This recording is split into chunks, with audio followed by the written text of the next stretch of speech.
Hello friend, welcome back. स्वागत है आप सबका एम विद आरवी परिवार पे। आज हम प्रैक्टिस करने वाले हैं हिंदी की उन टॉप एमसीक्यू क्वेश्चन को जो आने वाले UP TET, super TET, UP triple C PET exam के लिए बेहद यूजफुल होंगी। यदि आप इनमें से किसी भी एग्ज़ाम की तैयारी कर रहे हैं तो यह वीडियो आपके लिए बेहद यूजफुल होगा। आप वीडियो को पूरा देखिएगा। यदि आप चैनल पर नए हो तो चैनल को ज़रूर सब्सक्राइब कर लीजिएगा। आइए शुरू कर लेते हैं आज के वीडियो को। आज का पहला प्रश्न है कि भाषा की सबसे छोटी इकाई है। तो भाषा की सबसे छोटी इकाई क्या होती है? तो यहाँ पर आपका ऑप्शन डी करेक्ट हो जाएगा, वर्ण। भाषा की सबसे छोटी इकाई वर्ण होती है। यदि बात करें भाषा की सबसे छोटी सार्थक इकाई की, क्या भाषा की सबसे छोटी सार्थक इकाई, तो आपका आंसर क्या आ जाएगा? शब्द। तब आप क्या लगा दोगे? शब्द। देखो, बात को ध्यान रखिएगा, कैसे प्रश्न आपसे पूछा जा रहा है। यहाँ पर कहा है कि भाषा की सबसे छोटी इकाई, आपने आंसर क्या कर दिया? वर्ण। यदि पूछेगा भाषा की सबसे छोटी सार्थक इकाई, तब आपका आंसर आ जाएगा शब्द। क्लियर है? तो यहाँ पर ऑप्शन डी हमारा करेक्ट हो जाएगा। आगे बढ़ चलेंगे अगले प्रश्न की ओर। अगला प्रश्न है,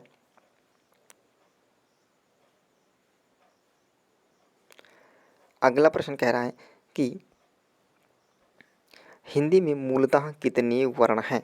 हिंदी में कितने वर्ण होते हैं? तो आप सबको पता है कि हिंदी में 52 वर्ण होंगे। कितने? 52 वर्ण होंगे। इन 52 वर्णों को हम दो भागों में बांटते हैं, एक स्वर और एक व्यंजन। तो स्वरों की संख्या आपसे पूछेगा तो कितना बता दोगे? 11। कितने बताएंगे? 11। स्वर कितने होंगे? 11। और व्यंजन पूछेगा तो कितने बताएंगे? 33। कितने व्यंजन होते हैं? 33 व्यंजन होते हैं। इन 33 व्यंजन में 25 स्पर्श व्यंजन, स्पर्श व्यंजनों की संख्या पूछेगा तो हम कितनी बताएंगे मेरे दोस्त? 25 बताएंगे। क्या स्पर्श व्यंजनों की संख्या 25 है। यदि ऊष्म व्यंजनों की संख्या पूछेगा तो कितनी बताएंगे? 4। ऊष्म व्यंजनों की संख्या कितनी है? 4। वो 4 कौन है?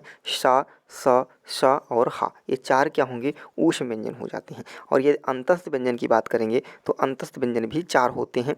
या, रा, ला, वा, अंतस्थ व्यंजन भी 4 होते हैं। तो यहाँ पर पूछा गया हिंदी में मूलतः कितने वर्ण हैं, तो आपका आंसर क्या आ जाएगा? 52। कितने वर्ण होते हैं?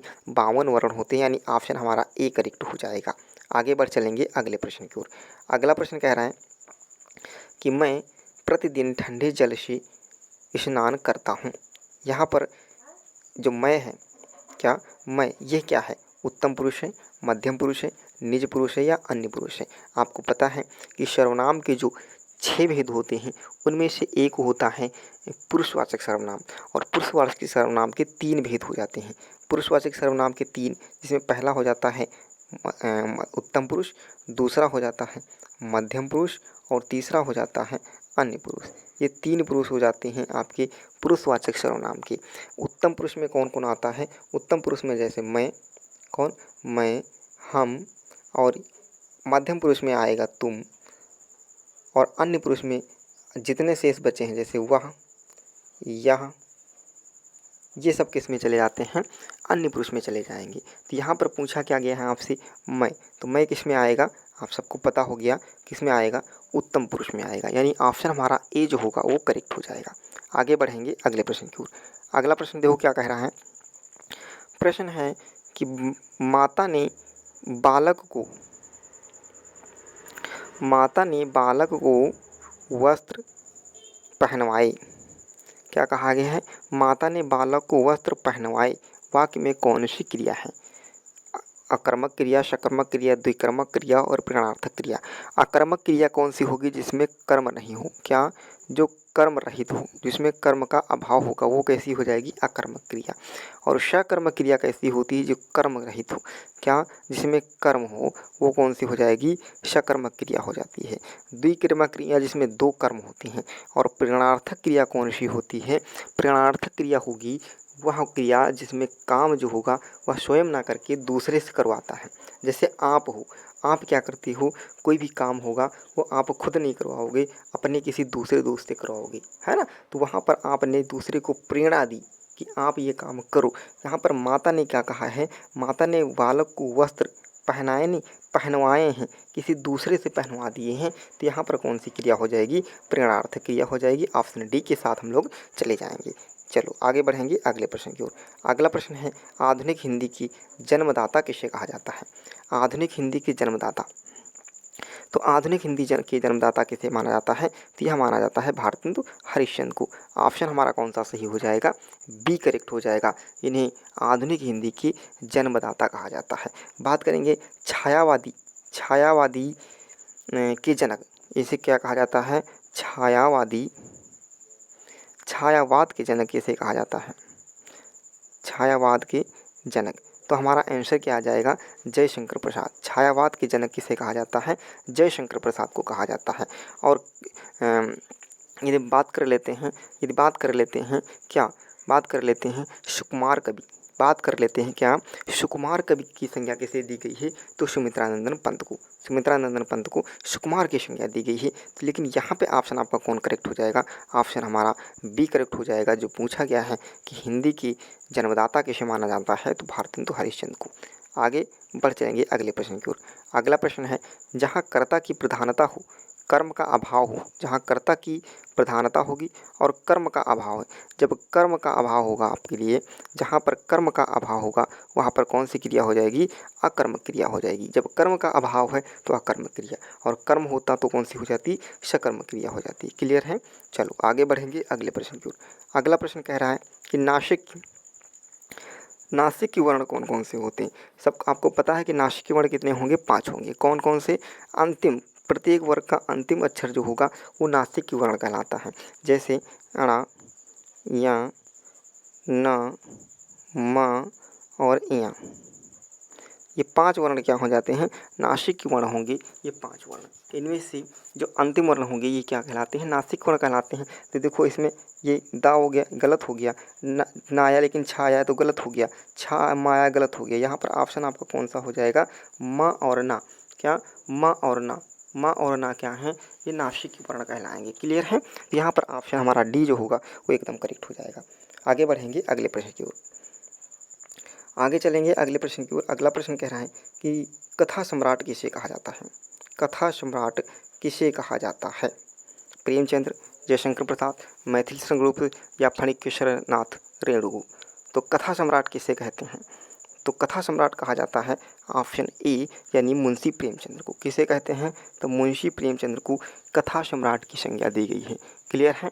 और यदि बात करेंगे राष्ट्रवादी कवि, हिंदी का राष्ट्रवादी कवि कौन है? तो यहाँ पर आपका आंसर तुरंत आ जाता option C Maithili Sharan Gupt. Clear है? लेकिन यहाँ पर आंसर हमारा क्या हो जाएगा? ए ऑप्शन हमारा करेक्ट हो जाएगा। चलो आगे बढ़ चलेंगे अगले प्रश्न की ओर। हिंदी वर्णमाला में मूल स्वर कितने हैं? प्रश्न देखो क्या पूछा गया है, मूल स्वर कितने हैं? यदि यहाँ पर आपसे ऑप्शन 11 दे देता तो यहाँ पर आप 80% 11 पे चले जाते। नहीं जाना है, आपको पूछा गया है मूल स्वर। तो मूल स्वरों की संख्या कितनी होती है? आपने कहा स्वर कितने होते हैं? 11। स्वर कितने होते हैं? 11।